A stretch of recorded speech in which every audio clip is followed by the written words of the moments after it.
Здравствуйте, в эфире информационная программа «Настоящее время Азия». В пражской студии я, Динара Арбин. Сегодня в выпуске.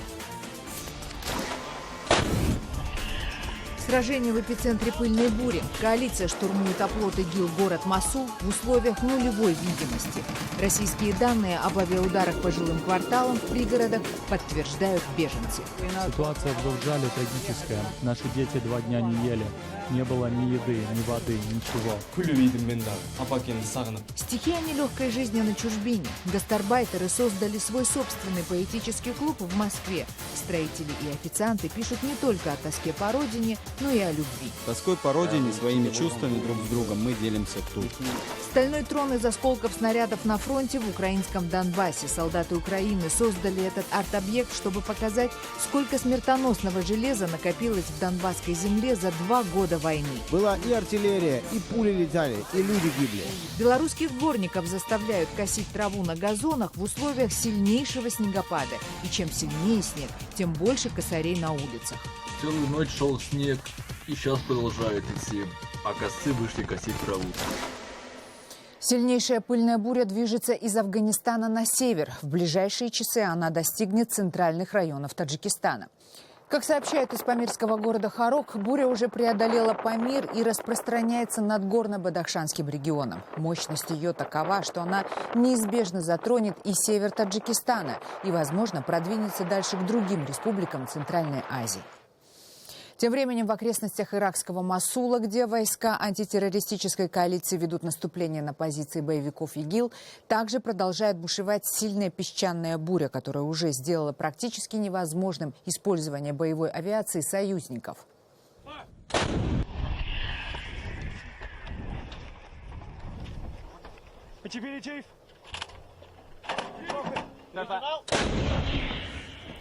Мельчайший песок попадает в механизмы пушек и танков и выводит из строя оружие. В штабах наступающей на Мосул иракской армии не исключают, что бури внесут коррективы в планы наступления иракского спецназа, чьи передовые части уже находятся всего в нескольких километрах от центра города. Между тем, российское командование, несмотря на то, что авиация коалиции практически прекратила свои полеты из-за песчаных бурь, предъявило очередные обвинения американским летчикам, которые, как утверждают российские военные, бомбят жилые кварталы в Мосуле и его пригородах. Подверглись густонаселенные кварталы населенных пунктов Базвая и Гагиели, расположенные в 14 и 9 километрах к востоку от Мосула. На слайде видно, что вхождению иракских правительственных войск в населенный пункт Гагиели, являющийся пригородом Мосула, предшествовали значительные разрушения жилого сектора в результате ударов коалиции.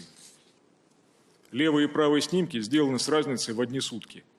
На фотографии, датированной 1 ноября, отчетливо видны разрушенные в результате ударов коалиции жилые дома. Мы будем и в дальнейшем доводить подробную информацию и данные объективного контроля по результатам нанесения ударов самолетами коалиции. Отчасти информацию об авиаударах Гокджиали, или как называют этот пригород российские генералы Гогиели, подтверждают беженцы, которые десятками тысяч покидают районы боев. Ситуация в Говджале трагическая. Многие семьи оказались в осаде. Их все еще обстреливают.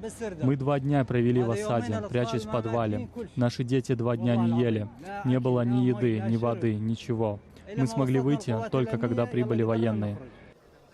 Как заявляют в ООН, там ожидают, что в ближайшие дни из Мосула хлынет катастрофический поток беженцев. На данный момент из района операции в лагеря беженцев уже прибыло почти 30 тысяч человек. Но минимальное количество людей, которое должно выйти из Мосула до конца ноября, на порядок выше, то есть 300 тысяч человек. Напомним, что официальный представитель Госдепартамента Джон Кирби накануне заявил, что авиа- и артиллерийские удары по Мосулу безопасны для его населения. А для тех, кто все-таки захочет покинуть город, в лагерях созданы все условия для нормальной жизни.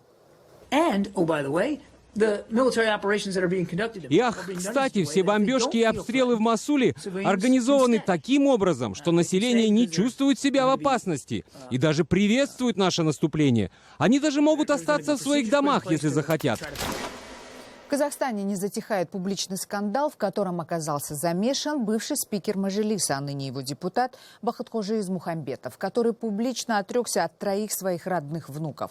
Это произошло после того, как бывшая сноха депутата заявила, что сын Измухамбетова, Салават, известный казахстанский шахматист, уже более 10 лет не выплачивает алименты на собственных детей, а все свои деньги проигрывает в казино. Эта история вызвала колоссальный резонанс в стране. Айнур Коскина с подробностями. Пожалуйста, помогите, я вас прошу, я вас умоляю. Возьмите ответственность за своего сына. Если он безответственный, возьмите за него свою ответственность. Не скрывайте его от нас, от его семьи. Моим детям нужно будущее. Этой осенью казахстанцы узнали подробности семейных отношений экс-акима Атырауской области, а затем спикера Мажилиса парламента Бахытхожи Измухамбетова. Бывшая супруга его сына Салавата на всю страну заявила, что не может добиться выплаты алиментов. Он отказывается содержать 3 детей, рожденных в браке. Я не нашла еще ни одного адвоката, который бы захотел бы помочь мне только с исками. Они говорят, ну давайте будем подавать иск, и вот там 20 тысяч, 30 тысяч, 50 тысяч. Вот. Мы вам все сделаем, но вы сами там, потому что все боятся. По словам Айгерим, ее бывший муж, гроссмейстер международного класса, променял шахматную доску на фишки. Постоянные проигрыши крупных сумм в игорных заведениях и стали причиной развода. Все телефоны, которые у него, они однодневки на 2-3 дня. Он очень многим людям должен денег. Знаете, сколько людей, таким людям я отдавала денег? Когда люди ко мне приходили, угрожали моим детям, мне, когда я была замужем за ним, когда люди приходили и просто мне говорили, мы сейчас твою семью, я когда звонила, просила помощи, они говорят, это твой муж, ты с ним сама разбирайся. За 11 лет развода Айгерим впервые потребовала у бывшего мужа деньги на содержание детей. Говорит, все эти годы она занималась бизнесом и справлялась с проблемами сама. Первый раз с просьбой о помощи женщина обратилась к родителям бывшего мужа, когда старшей дочери потребовалась срочная операция. Тогда Бахытхожа Измухамбетов занимал должность акима Атырауской области. Выборы президента были, и должен был приехать господин Масимов. И нас охрана позвонила. Мне на сотовый и сказала, срочно придите, и с вами Бахытхожа Салахидинович хочет встретиться. Он с детьми поговорил, пообнимал их, поцеловал. Ребенок позвонил, не я даже. И она сказала, бабушка, не звони сюда больше, а мы не твои бабушка с дедушкой. Женщина дважды была замужем. От второго брака у нее есть еще 2 детей. Видимо, это и стало поводом для скоропалительных заявлений бывшего свекра. Сколько раз была замужем, сколько детей и от кого, об этом надо говорить. Чтобы развеять все сомнения, дети прошли ДНК-тест. Однако ни отец, ни дед не сделали ответного шага. Я сыну говорил об этом. Говорил. Это вот сын как раз говорил, что пусть сдает ДНК и принесет решение суда, он готов этот вопрос выполнять. Они не могут найти, где ваш сын находится. Ну, вы только что сказали же. Ну, где? Зачем? Вот вы только что сказали, что он работает в Актюбе и какой компании. И вы задаете вопрос. Я не понимаю ваш вопрос. Вы подтверждаете, что он там работает? А? Вы подтверждаете, что он там работает? Ну, если вы говорите, значит, работает он, наверное, там. То есть вы не общаетесь, вы не имеете связи со своим сыном? А это какое имеет значение?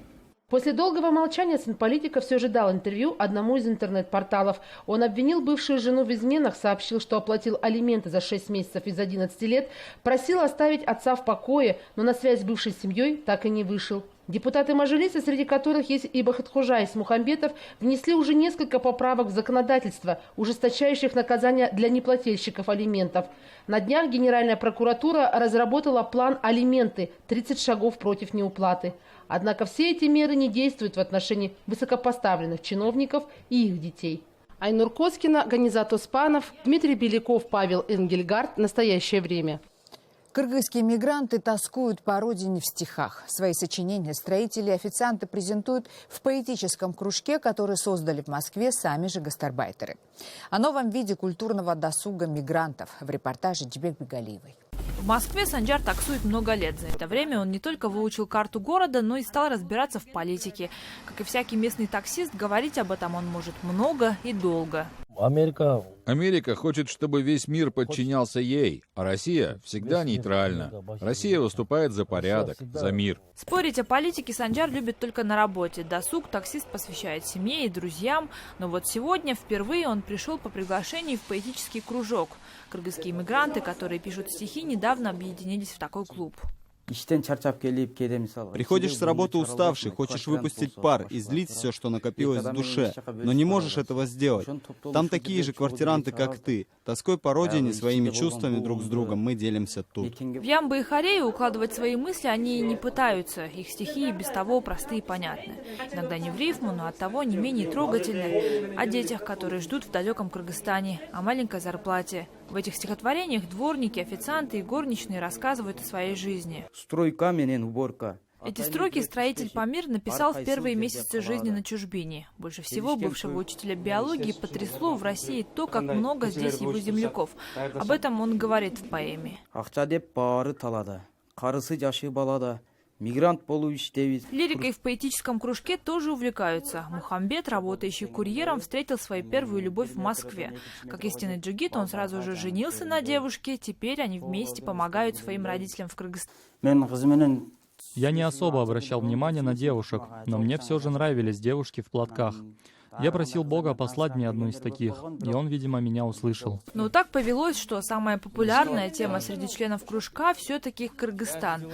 Почти все, кто приходит сюда, пишут о доме, о родном селе. Автор одного из самых трогательных произведений «Дамир», кондитер из Аша, написал стихотворение о яблоках, которые из дома отправила его мама.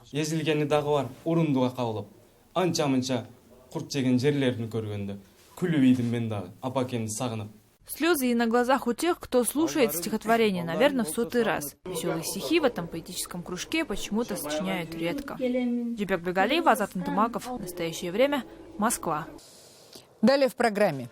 Стальной трон из осколков снарядов на фронте в украинском Донбассе. Солдаты Украины создали этот арт-объект, чтобы показать, сколько смертоносного железа накопилось в донбасской земле за 2 года войны. Была и артиллерия, и пули летали, и люди гибли. Белорусских дворников заставляют косить траву на газонах в условиях сильнейшего снегопада. И чем сильнее снег, тем больше косарей на улицах. Целую ночь шел снег, и сейчас продолжает идти, а косы вышли косить траву. В Пакистане снова крупная железнодорожная катастрофа. В городе Карачи лоб в лоб столкнулись 2 пассажирских поезда. По данным спасателей, десятки людей погибли и получили ранения. Подробности в репортаже «Рейтер».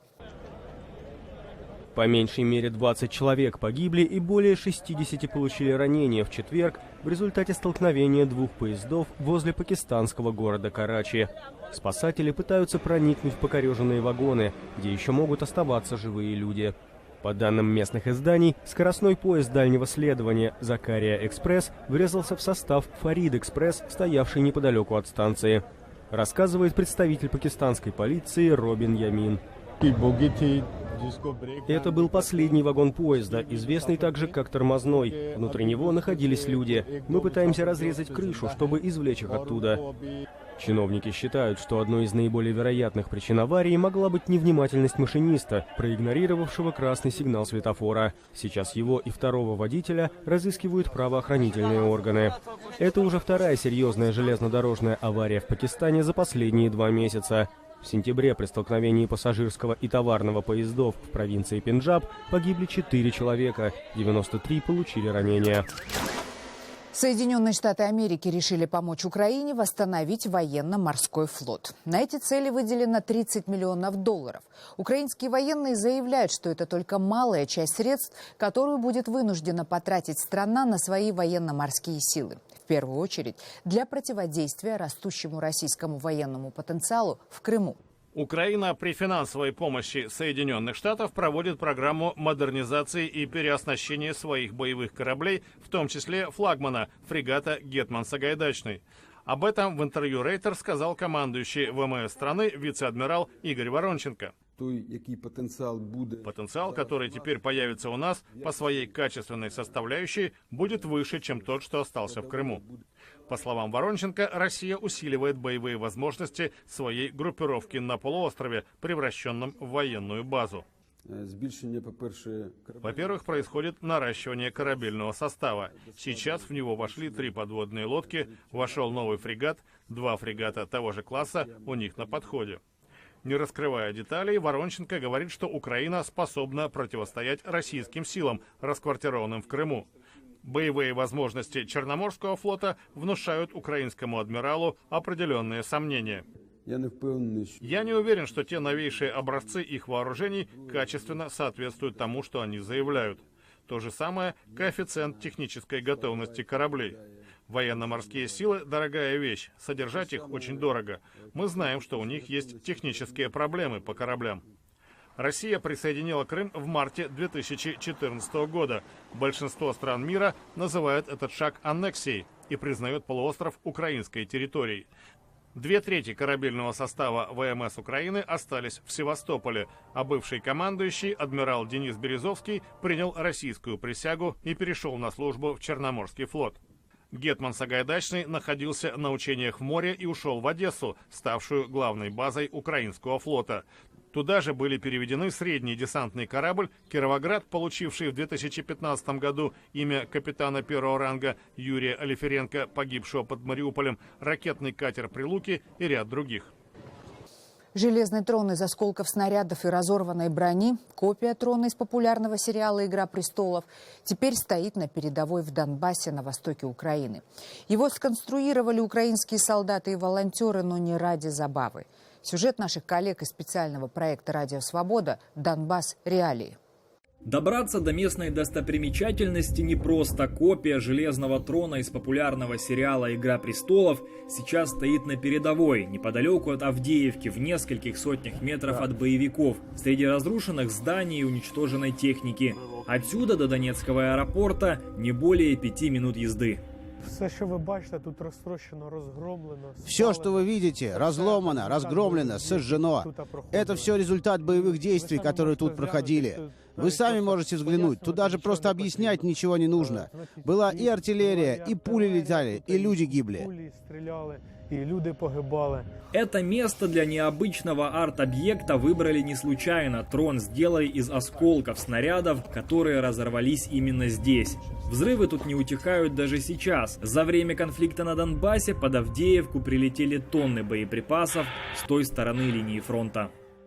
Авторы признаются, что проблемы с сооружением и транспортировкой железного трона сюда, на передовую, возникали постоянно. Единственное, чего было в достатке, это стройматериал. Он здесь, в буквальном смысле, валяется под ногами.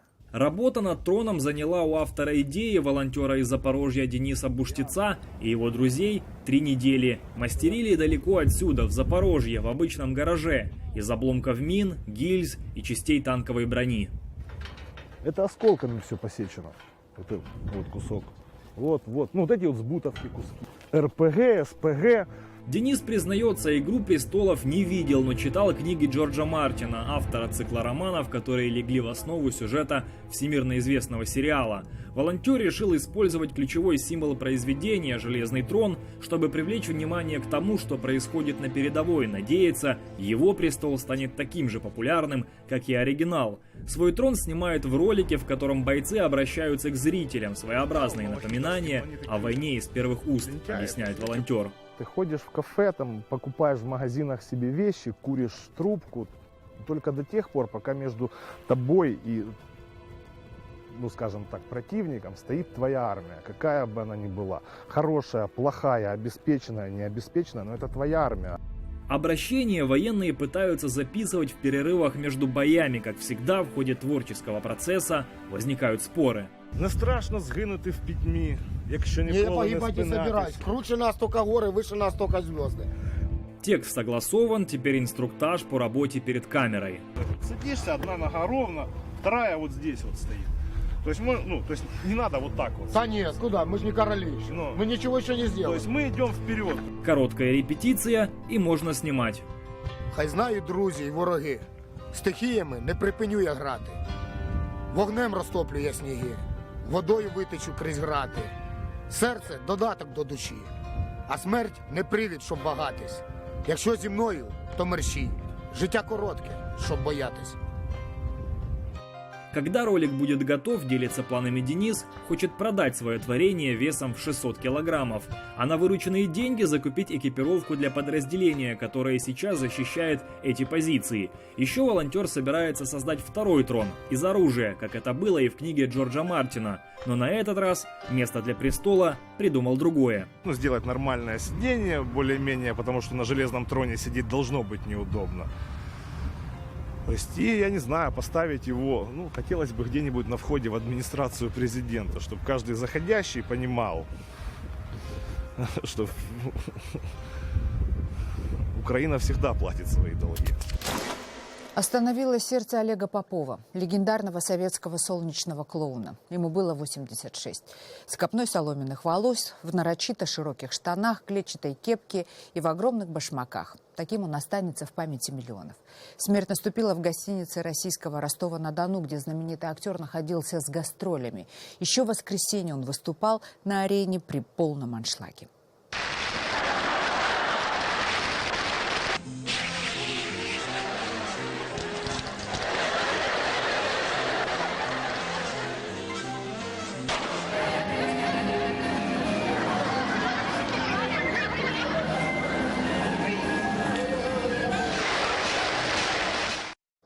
Директор Росгосцирка Дмитрий Иванов рассказал о последних минутах жизни великого артиста. Он чувствовал себя хорошо, сидел вечером, смотрел телевизор, и вдруг это случилось. Внезапно. Последние 25 лет Олег Попов жил в Германии. Там он создал собственную цирковую программу и только в прошлом году впервые за четверть века решил выступить в России. Как рассказали артисты его шоу, Олег Попов хотел, чтобы его похоронили в клоунском костюме. Прощание с Поповым состоится в понедельник в ростовском цирке. Похоронят артиста по просьбе родных и близких в Германии. Голливудский актер Стивен Сигал получил российское гражданство. Такое решение принял лично президент Владимир Путин. Как сообщил его пресс-секретарь Дмитрий Песков, Сигал долго и настойчиво просил гражданства России. И вот, наконец-то, его мечта сбылась. Кушай на здоровье, это очень полезно. Стивен Сигал довольно часто приезжает в постсоветские страны. К примеру, летом он побывал в Беларуси, где его принимал лично президент Лукашенко. Он угощал актера белорусскими овощами и салом.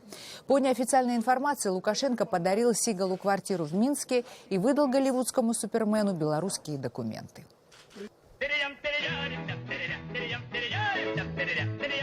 Напомним, что так же, как и Сигал, соискателем российского и белорусского гражданств был популярный французский актер Жерар Депардье, который стал счастливым обладателем сразу 2 квартир в российской провинции – в Саранске и Грозном. И так же, как Сигал, Депардье ездил в гости к Лукашенко, с которым они весело провели время на покосе. Косить траву в Беларуси – особое, любимое местными жителями занятие. Ни дождь, ни снег не мешают выйти с косой или триммером, как это случилось в небольшом белорусском городе Логойск. Целую ночь шел снег, и сейчас продолжает идти, а косы вышли косить траву. Как-то так. В день, когда выпал первый снег, коммунальные службы решили скосить бурьян на газонах. Вы видите кадры, которые снял один из жителей Логойска. Это были все новости, о которых мы хотели вам рассказать. Читайте нас в социальных сетях и смотрите на сайте currenttime.tv. Мы встретимся с вами завтра в это же время. Всего доброго.